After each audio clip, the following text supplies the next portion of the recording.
Olá, graça e paz, irmãos. É um prazer estar com vocês quando vou ter o grande privilégio de compartilhar com cada um de vocês e com a tua família da palavra de Deus. Eu sou o pastor Elias de Araújo, pastoreio a BPC em Diadema, São Paulo há 13 anos, pastoreio desde 91, há mais de 30 anos, e tem sido um prazer nesse tempo todo pregar, expor e ensinar a palavra do Senhor. Eu vou falar sobre o tema Vida Frutífera Inspirada pelos Salmos. Serão 11 episódios, serão 11 salmos, cada um deles com seus princípios, com seus ensinos, com as suas características. Eu quero convidar você não pode perder, a cada um desses episódios. Eles vão certamente edificar a tua vida, vão te fortalecer e te levar a ter uma vida mais frutífera. É muito importante estudarmos os salmos. Quero falar aqui brevemente um pouquinho sobre eles. Salmos significam louvores. Foram escritos no período de 1000 anos aproximadamente. Nós temos vários autores dos salmos, mas o que mais se destaca é Davi, que escreveu 73 salmos pelo menos. Os salmos expressam os anseios, os sentimentos, as angústias, tristezas, mas também a alegria e a esperança do poeta, do autor sagrado e também do povo de Israel no Senhor. Nos salmos, os poetas dão expressão às suas mais profundas experiências e emoções, e experiências, algumas delas muito tristes, trágicas, e outras muito abençoadoras e felizes e bem-sucedidas. Os poetas, os autores sagrados, ao escrever seus salmos, expressaram um sentimento de esperança, mas também de temor, de expectação, mas também de desapontamento. Nos salmos, os poetas falam com Deus, enquanto em outras partes da palavra de Deus, Deus fala com o seu povo. A linguagem do salmo, por ser expressão da alma, do sentimento, do coração. Aliás, os salmos, poucos são didáticos, mas uma grande parte deles descrevem e são expressões de experiência e de sentimento. Então, os salmos, eles visam mais os sentimentos, mais o coração do que a mente. O grande reformador luterano, Martinho Lutero, se inspirou naquele salmo tão conhecido, o Salmo 46, para compor aquele célebre louvor, aquele hino que nós conhecemos, Castelo Forte é o nosso Deus.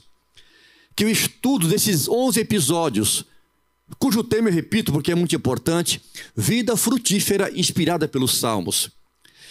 Que o estudo desses 11 episódios te inspire, te fortaleça, te ajude, te conduza.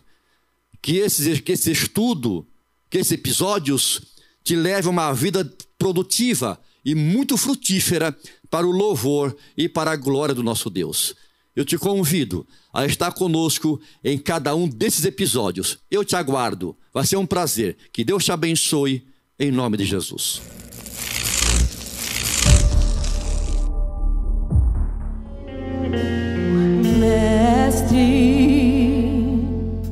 O vento balançou meu barco, mestre.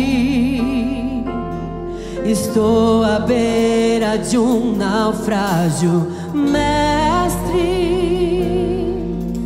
Será que não vê? Será que eu vou perecer?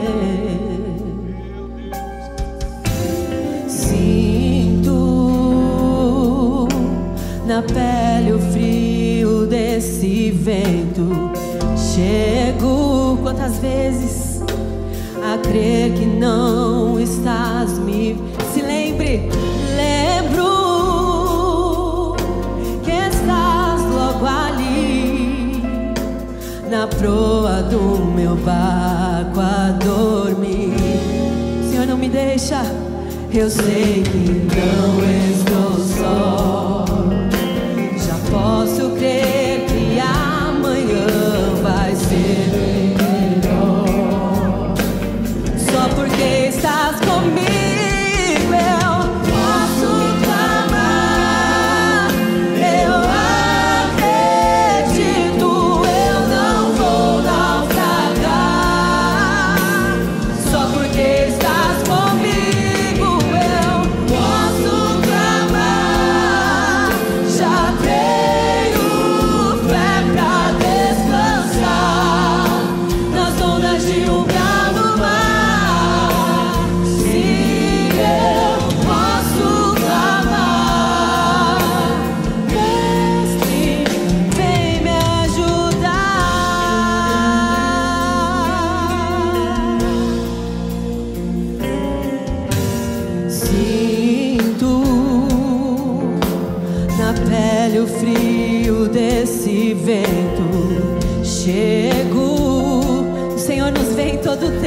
Oh, eu creio, Senhor.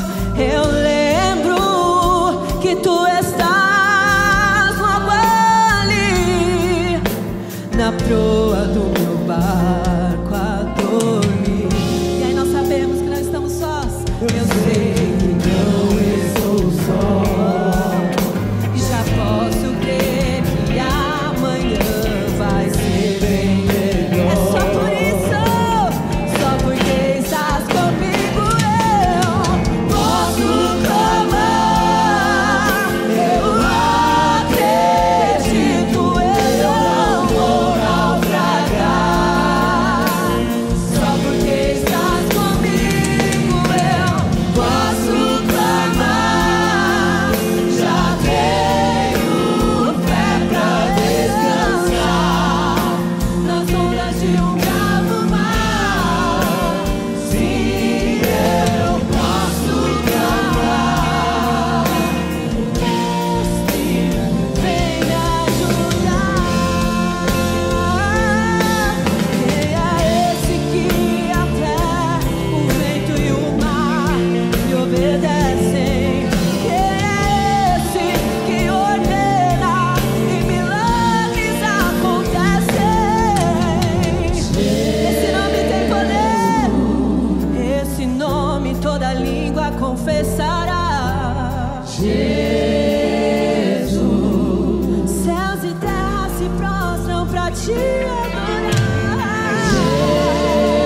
Jesus, o presente que Deus enviou pra nós. Jesus, até o vento se cala pra ouvir Sua voz. Posso clamar, eu acredito, eu não vou naufragar. Só porque estás comigo, eu posso.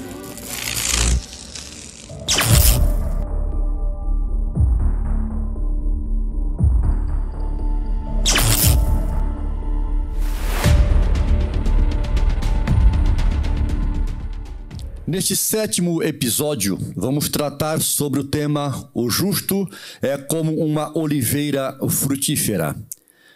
Quero ler para vocês e com vocês o Salmo 52. É um salmo de Davi, que está escrito assim: Por que te glorias na maldade, ó homem poderoso? Pois a bondade de Deus dura para sempre.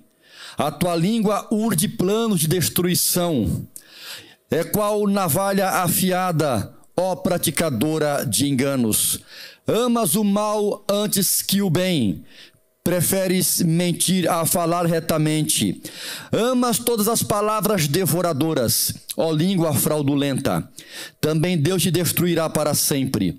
Há de arrebatar-te e arrancar-te da tua tenda, e te extirpará da terra dos viventes. Os justos hão de ver tudo isso. Temerão e se rirão dele, dizendo: Eis o homem que não fazia de Deus a sua fortaleza. Antes, confiava na abundância dos seus próprios bens, e na sua perversidade se fortalecia. Quanto a mim, porém, sou como a oliveira verdejante na casa de Deus. Confio nas misericórdias de Deus para todos sempre. Dar-te-ei graças para sempre, porque assim o fizeste na presença dos teus fiéis. Esperarei no teu nome, porque é bom. Conhecido como o Salmo do Fofoqueiro, este Salmo 52 é um salmo de lamentação.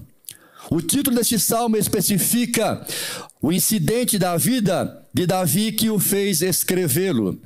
Este salmo foi escrito em resposta à maldade de um tal de Doeg, era o edomita que foi servo do rei Saul.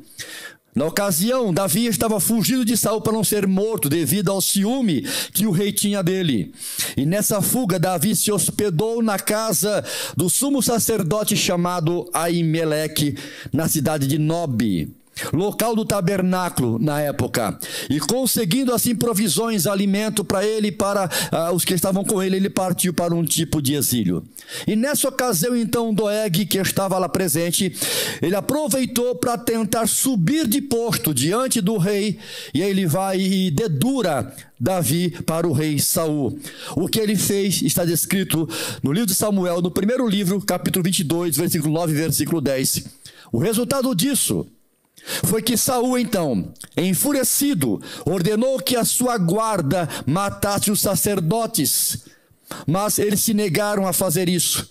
E Doeg, então, realizou o serviço, matando 85 sacerdotes, homens, mulheres, crianças e também animais. Você pode conferir isso, 1 Samuel, capítulo 22, versículo 11 a seguir. O único sobrevivente da casa de Aimeleque foi o Abiatar, que fugiu até Davi, e foi por ele acolhido e também protegido. E por meio de Davi, ele tomou conhecimento do ocorrido e posteriormente escreveu este salmo em questão, o Salmo 52. E nele nós temos, irmãos, a oportunidade de notar certas características do homem que se vangloria do mal que faz. O título do Salmo 52 sugere para nós duas outras coisas muito importantes. Primeira, Davi queria que este salmo fosse tratado como importante, pois foi endereçado ao mestre de canto, o homem responsável pelos louvores de Israel. E segundo, o salmo é didático, ou seja, serve para ensinar. Podemos aprender aqui lições muito importantes. Então quero que você caminhe comigo no aprendizado deste salmo, até um pouco desconhecido, mas neste salmo, Davi, que ainda não era rei na ocasião, vai nos ensinar lições primordiais. Vamos olhar aqui o versículo 1 ao versículo 5. Nós temos aqui as características de uma pessoa ímpia, de um homem ímpio. Olha o versículo 1 aqui. A mensagem ela foi dirigida a um homem poderoso, mas mau. Ele pergunta: por que te glorias na maldade, ó homem poderoso? Pois a bondade de Deus dura para sempre. No contexto histórico, o homem poderoso e mau foi esse Doeg. Esse fato, porém, não nega a aplicação dos princípios do Salmo e a outros malfeitores embriagados pelo poder, pela sua própria ganância. A ambiciosa maldade do homem o leva à sua destruição. Davi descreve o procedimento, então, e as atitudes desse homem mau. Olha o versículo 2. Ele fala: a tua língua urde plano de destruição, a qual navalha afiada. No versículo 3, ele afirma: amas o mal antes que o bem, preferes mentir a falar retamente. Olha o versículo 4, amas todas as palavras devoradoras, ó língua fraudulenta. Então observe que nesse trecho, Davi, ele realça a questão da fala, da língua. Porque aquele homem mau, aquele homem perverso, usou a sua língua para causar mal a Davi e a 85 sacerdotes, mais homens, mulheres, crianças e também animais. Então vejam quanta destruição a língua de um homem proporcionou naquele momento. Então Davi, ele vai denunciar aquela língua má, aquela língua perversa daquele homem. E aí, amados irmãos, a gente vai se lembrar daquilo que Tiago diz no capítulo 3 também da sua carta, quando ele fala que a língua é um pequeno fogo, mas que incendeia uma grande floresta. A língua, segundo Tiago, tem um poder de destruição muito grande. E aqui nesse salmo, Davi, ele vai descrever então o procedimento desse homem mau que usou de maneira perversa e iníqua a sua língua. Apesar de Doeg ter usado a sua espada para matar dezenas de pessoas inocentes, Davi enfatiza a maldade feita pela língua afiada que enganava e tramava a destruição. Enquanto todos reconhecem o perigo de armas de guerra, a língua continua sendo a arma mais perigosa que o homem usa. Todos nós devemos usá-la com muito cuidado. E aqui cabe aqui uma observação. O fato ocorrido aqui com esse tal do Doeg também se repete hoje em muitas situações com muitas pessoas. A gente pode entender e concluir claramente que a língua tem trazido destruição para casamentos, para famílias, para a igreja. A língua tem trazido morte para muita gente. Quanto estrago a língua não tem causado? E Tiago fala que a língua é quase que indomável. Mas nesse salmo aqui, Davi vai falar do justo também. E eu vou destacar aqui algo importante quando ele vai falar do justo. Mas antes de chegarmos lá, veja que Deus não deixa impune o injusto. E ele vinga os seus justos. Davi, ele não se vinga do Doeg, não. Mas ele acredita que Deus o destruiria. Observe que até o versículo 7, Davi vai descrever aqui as características da vida de Doeg, e que são comuns a de homens e de mulheres que são ímpios. Primeira característica está no versículo 1, de uma pessoa que é ímpia, perversa. Maldade. A pessoa é maldosa. Versículo 2, outra característica, usa a língua para praticar o mal. No versículo 2 ainda, usa a língua para enganar. No versículo 3, tem prazer em praticar o mal. Versículo 3 ainda, não gosta de fazer o bem e praticar a justiça. No versículo 3 ainda fala que essa língua é mentirosa. Aí lá no versículo 7 vai falar que essa pessoa é materialista, que ela confiava na abundância dos seus próprios bens. A outra característica de uma pessoa ímpia e perversa é que ela é perversa. Versículo 7, ele fala aqui que o homem, ele fala aqui que na sua perversidade se fortalecia. Então a própria perversidade do perverso o sustentava, o fortalecia e o alimentava. Então temos aqui a descrição de algumas características de Doeg, e que são também as do homem e da mulher que são ímpios, que são perversos. O resultado desse estilo de vida está aqui no versículo de número 5, é a destruição. Diz assim: também Deus te destruirá para sempre, há de arrebatar-te e arrancar-te da tua tenda, e te extirpará da terra dos viventes. Observe as expressões: destruirá, arrebatar, arrancar e extirpar. Destruição completa é o que resta, é a consequência para uma pessoa que vive desta maneira. O vocabulário e a linguagem de uma pessoa revelam como está a sua fonte. Até porque nós sabemos que a boca fala do que está cheio o coração. Olhe para o versículo 8 comigo.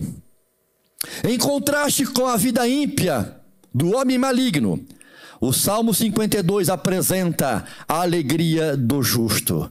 O seu prazer é ser como uma árvore, uma oliveira verde, cheia de força, de vida, para produzir azeitonas, das quais se vai extrair o azeite. Então no versículo 8 ele fala: quanto a mim, porém, ou seja, eu pelo contrário, eu sou como a oliveira verdejante na casa de Deus. Confio nas misericórdias de Deus para todo o sempre. Então Davi, eu vejo aqui que nas entrelinhas, ele quer dizer o seguinte: eu não sou palha, ou capim, ou erva, como Doeg. Eu sou como oliveira. E tem mais. Ele fala: eu estou na casa de Deus, na presença de Deus. Eu confio no Senhor. Então ele fala que aqui no versículo, na última frase do versículo 8, confio na misericórdia de Deus. O Doeg confiava em si mesmo, confiava na sua própria riqueza, na sua arrogância, no seu orgulho, e ele se daria mal porque a consequência seria, segundo o salmista, a destruição da sua vida. O justo, pelo contrário, ele tem prazer, como árvore, ele vai produzir. Mas ele vai produzir na casa de Deus. Ele vai produzir na presença de Deus. E Davi compara então o justo a uma árvore, e a árvore é a oliveira, aliás, é uma das árvores mais notáveis que existe. E aqui, comparando o justo a uma oliveira, a gente pode entender aqui algumas coisas. Para entender qual é a característica da vida de um justo, vamos entender aqui a vida de uma oliveira. Primeiro, a oliveira vive por muitos anos. Ela tem uma vida muito longa, muito longeva. Estima-se que algumas das oliveiras presentes lá em Israel tenham mais de 2.500 anos de idade. Em Portugal, diz que há uma oliveira com mais de 2.850 anos. A oliveira, então, representa a longevidade. Agora, o justo, em comparação com a oliveira, ele também tem vida longa. O crente obediente, o crente que vive como justo, a quem o salmista compara aqui, ele tem uma vida muito longa. Como também o filho que obedece aos seus pais tem a promessa de uma vida muito longa. Um outro aspecto da vida da oliveira é que ela tem firmeza. Os primeiros brotos demoram para surgir, porque primeiro a árvore cresce para baixo, fincando suas raízes na rocha e procurando águas profundas. As raízes de uma oliveira podem chegar até 6 metros de profundidade. A oliveira simboliza estabilidade. A oliveira, ela simboliza firmeza. Da mesma forma, o justo, da mesma forma o crente, na presença de Deus, plantado na casa de Deus, é como uma oliveira. Tem firmeza, tem estabilidade, nada pode arrancá-lo da presença de Deus. Assim deve ser cada um de nós, servo do Senhor, crescer primeiro para baixo, fincar raízes, aprofundar a nossa base cristã, nos fundamentos do Evangelho, na rocha que é Cristo. Um outro aspecto da oliveira é que ela é muito resistente. Ela resiste às condições climáticas, ela resiste ao calor do sol, aos ventos, às chuvas, e mesmo depois de queimada, a oliveira continua produzindo os seus frutos. Então a oliveira representa, amados irmãos, um crente que é resiliente. E Deus nos chamou justamente para que nós sejamos plantados em solos hostis, para ali darmos os frutos necessários na situação hostil de adversidade e de dificuldade na nossa vida. Assim como a oliveira, quando queimada, nós também lançaremos novos ramos de nossas raízes e continuaremos a produzir a despeito da situação ou da circunstância desfavorável.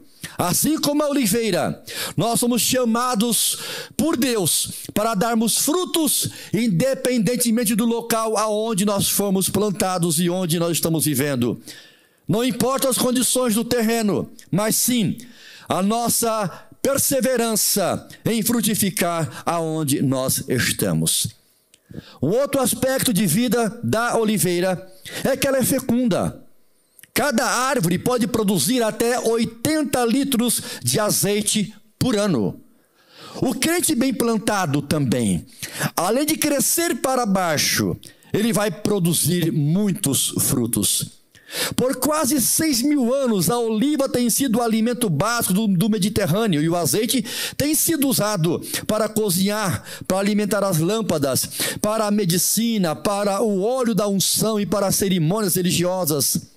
No tempo de Davi, existia em Israel um local conhecido como moenda, onde as azeitonas eram levadas para a extração do azeite. Este local, ele continha 4 grandes pedras que giravam esmagando as azeitonas.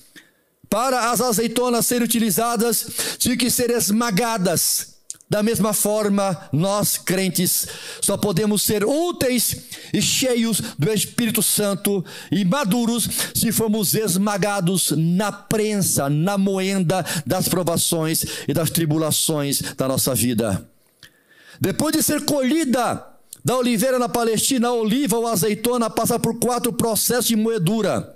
E na moenda, então, eram depositadas as azeitonas. Em seguida, a primeira pedra, quando deslocada, apertava as azeitonas e extraía o primeiro azeite, que era usado lá no templo em Jerusalém, para a unção e para a adoração do Senhor. Com o peso da segunda pedra era extraído o segundo azeite, que era usado para a alimentação do povo de Deus. Com a terceira pedra era extraído o terceiro azeite, e esse era destinado para a iluminação. Era uma espécie de combustível que abastecia as lamparinas. Da mesma forma, o mestre falou que nós somos a luz do mundo e que a nossa luz tem que brilhar. É o que Paulo diz: para que vos torneis irrepreensíveis e sinceros, filhos de Deus, inculpáveis, no meio de uma geração pervertida e corrupta, na qual resplandeceis como luzeiros do mundo, em Filipenses 2, versículo 15. Com o peso da quarta pedra, na prensa extraía-se um quarto azeite misturado ao farelo da azeitona, uma massa de resíduo final da prensagem que era utilizada para fabricar o sabão que simboliza a purificação da nossa alma. É o que Tiago diz no capítulo 4, versículo 8 a seguir. Ele fala assim: chegais a Deus e ele chegará a vós, limpai as vossas mãos, pecadores, e vós de duplo ânimo, purificai os vossos corações. Mas, irmãos, a oliveira também produz ou representa fecundidade. Ou seja, como a oliveira, nós precisamos também produzir muitos frutos. O mestre disse: eu vos nomeei para que vades e deis muitos frutos. Olha para o versículo 9 aqui comigo: dar-te-ei graças para sempre, porque assim o fizeste na presença dos teus fiéis. Esperarei no teu nome, porque é bom. E com isso eu quero concluir essa meditação, dizendo aqui algumas coisas mais. O Salmo 52, ele foi escrito para uso na adoração a Deus, e claramente exalta a sua justiça, fidelidade e misericórdia. Como salmo didático, este salmo nos ensina um dos principais temas práticos das Escrituras Sagradas: a importância da nossa escolha de fazer o bem e não seguir o mal, a exemplo de homens como Doeg, que usou a sua língua para o mal, para a perversidade, trazendo muitos estragos de vida, matando muita gente. Um caminho leva à vida e o outro caminho leva à morte. Se você quer ser oliveira, prepare-se para ser amassado. A oliveira só produz isto porque ela é amassada. E nós também somos prensados, amassados, esmagados pelas tribulações da nossa vida. Deus nos amassa, não para nos destruir, mas para fazer de nós um novo vaso nas suas mãos. E aqui vale ressaltar o que está em Romanos capítulo 5, uma carta que Paulo escreveu, no versículo 3, no capítulo 5, no versículo 3, o apóstolo Paulo afirmou o seguinte: e não somente isto, mas também nos gloriamos nas próprias tribulações, sabendo que a tribulação produz perseverança. O apóstolo Paulo está aqui em consonância com Tiago, que diz, no seu capítulo 1 da sua carta, versículo 2, que nós temos que nos gloriar quando passarmos por grandes provações. E aqui Paulo fala para nos gloriarmos nas próprias tribulações. Ele não fala aqui de um masoquismo, de prazer pelas tribulações, não exatamente isso. Mas ele admite aqui que as tribulações são um meio que nos leva a um objetivo maravilhoso, que ele destaca lá no versículo 4 e versículo 5, quando ele fala que a tribulação vai produzir em nós perseverança, experiência e esperança. Ou seja, as tribulações, irmãos, elas são um meio para o caminho da perfeição e da maturidade cristã. Elas fazem parte da nossa vida. Então, reconheça e aceite isso. Nós, como as azeitonas nesta vida, seremos provados, esmagados pelas tribulações da vida. Mas entenda que faz parte do propósito de Deus. Isso é o meio com uma finalidade. A finalidade é para que nós sejamos pessoas mais aperfeiçoadas, pessoas mais amadurecidas. Assim como a oliveira, precisamos ser pelo menos 5 coisas. Primeiro, como a oliveira, precisamos ser longevos, ter uma vida longa. Quem vive como a oliveira, o justo, que é comparado a uma oliveira, com certeza vai ter uma vida longa, uma vida longeva. Um outro aspecto, o justo como oliveira, ele tem firmeza, tem estabilidade. No mundo de tanta instabilidade, quando casamentos e famílias são tão instáveis, no mundo onde a economia está tão instável, a política está instável, nós precisamos estar firmados na rocha que é Cristo. Temos que ter estabilidade como a oliveira tem. Um terceiro aspecto, como a oliveira, precisamos ser resilientes. Temos que ser capazes de suportar as adversidades da vida, os problemas da vida.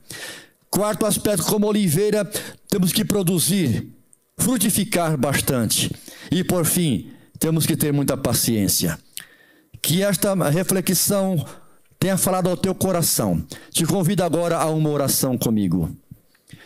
Amado Deus, eu quero neste momento pedir ao Senhor, para que nós verdadeiramente tenhamos uma vida como a da oliveira, Senhor. Nos falta resiliência, nos falta paciência, nos falta estabilidade, Senhor. Falta em nós ainda produção, frutificação de frutos, mas que depois dessa reflexão, o Teu Espírito Santo nos ajude a vivermos como uma verdadeira oliveira. Eu te peço em nome de Jesus. Amém, Senhor.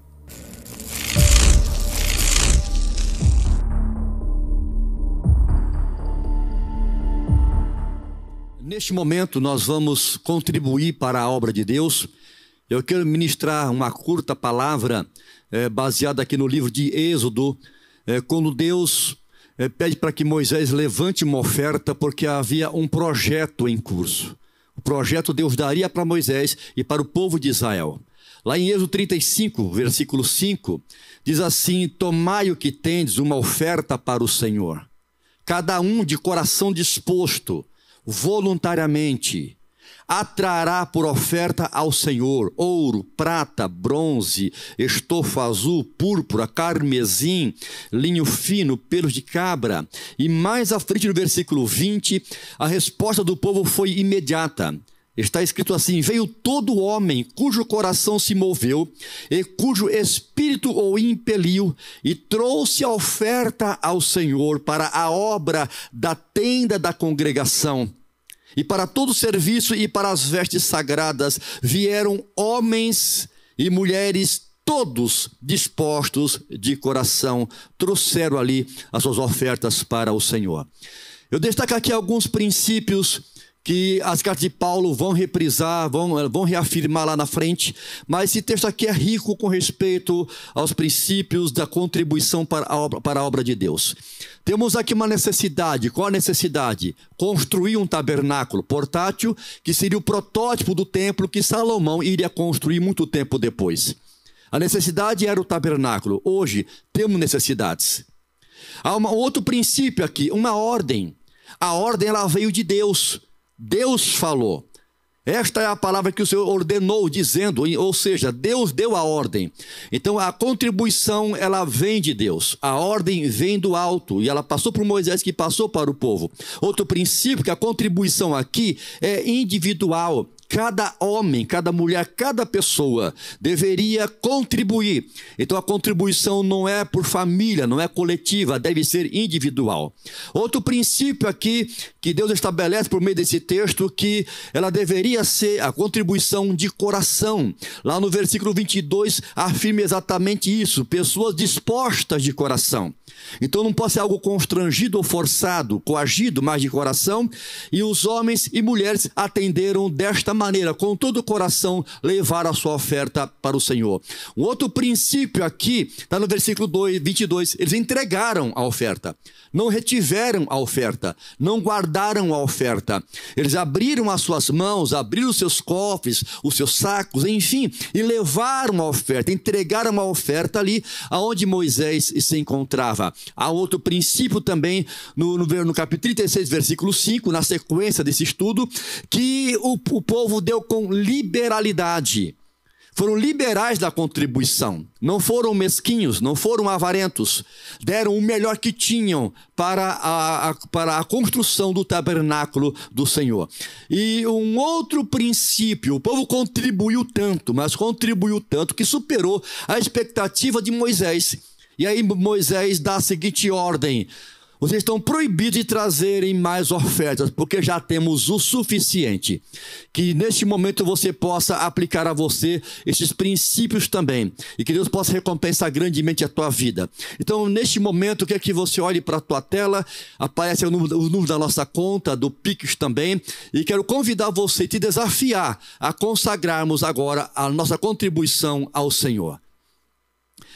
Bendito Deus, neste momento quero consagrar ao Senhor a nossa oferta, o nosso dízimo, a nossa contribuição voluntária e de todo o nosso coração. Eu quero invocar neste momento, Pai, sobre cada contribuinte, sobre cada vida, as bênçãos do Senhor no campo social, profissional e financeiro. Vem suprir necessidades, vem abrir portas de emprego, vem prosperar de acordo com a tua santa e gloriosa vontade, em nome de Jesus. Amém. Que Deus te recompense, que Deus te abençoe.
Chegamos ao final deste episódio, quando estamos tratando sobre vida frutífera, inspirada pelos Salmos, um tema de suma importância para a tua vida.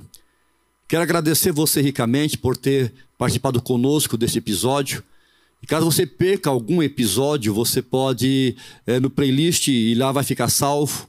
A transmissão está sendo feita pelo YouTube, pelo Facebook. Quero convidar você a estar conosco na próxima sexta-feira, às 20 horas. É importante que você dê sequência a esses episódios, que você não perca. Se você quiser ter uma vida produtiva, frutífera, abençoada por Deus, e em tudo ser bem sucedido na tua vida, você tem que participar dos episódios, assistir a cada um deles. Vai ao ar todas as sextas-feiras, às 20 horas. Eu quero agradecer a você e quero te lembrar que na segunda e na quarta-feira outros pregadores estarão ministrando sobre outros temas que você não pode perder, que também são muito abençoados. Que Deus te abençoe. Obrigado pela tua presença, pela tua participação. Um forte abraço em nome de Jesus.